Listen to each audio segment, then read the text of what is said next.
All right, Kyle, your second career 8-inning performance yesterday. I heard you were asked if you wanted the ball for the eighth, and, I'm not going to repeat what you said, but what's the mentality having your coach come to you and saying, do you want the ball for the eighth, and, just having that confidence? Yeah, a lot of the confidence, comes from them, knowing that my coaches have faith in me to go out there regardless of the pitch count, regardless of the situation. They always feel comfortable with me in the game, and same with my teammates, and being able to radiate their confidence to me is what makes it so easy for me to go out there and do what I do. And yeah, I wanted the ball. I told them I'm going to go out there and give them everything I got for every pitch that I can throw. So my goal was just to go out there and continue doing what I was doing all day and hopefully secure the eighth inning for us.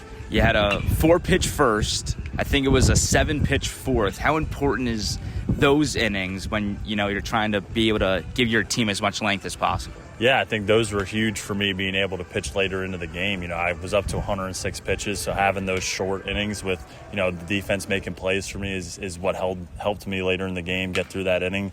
Keeping that low pitch count early in the game is where it's able to give me some comfort where, if an inning gets a little sticky, my pitch count isn't too bad and I can still go out there. So, yeah, those early innings that were low pitch counts definitely helped me out a ton.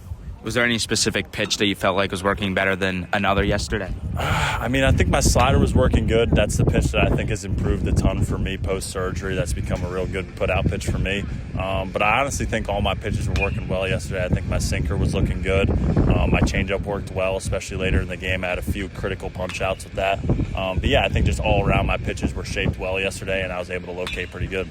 That play at the end of the seventh where the ball gets away from Alex, you cover the plate, you guys get that out to end the inning. That's fundamental baseball at its finest, right? Just talk about the importance of that play to the overall outcome of the game.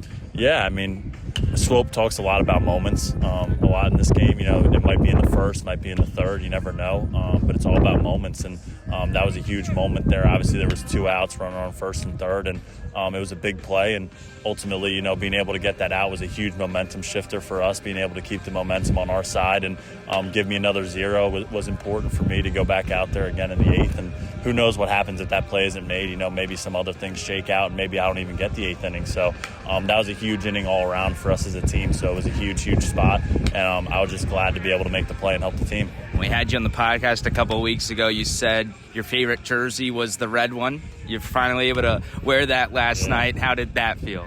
Yeah, Derek called me before the game and told me they were wearing like a dark green jersey so we can wear the blacks, and he was like, which one do you want, the red or the gray? And I said I wanted the red, and I was pretty pumped up to wear it. And then after the game, I said to myself, I was like, man, that was my favorite jersey, and I pitched the best so far with it, so maybe I got to stick with it.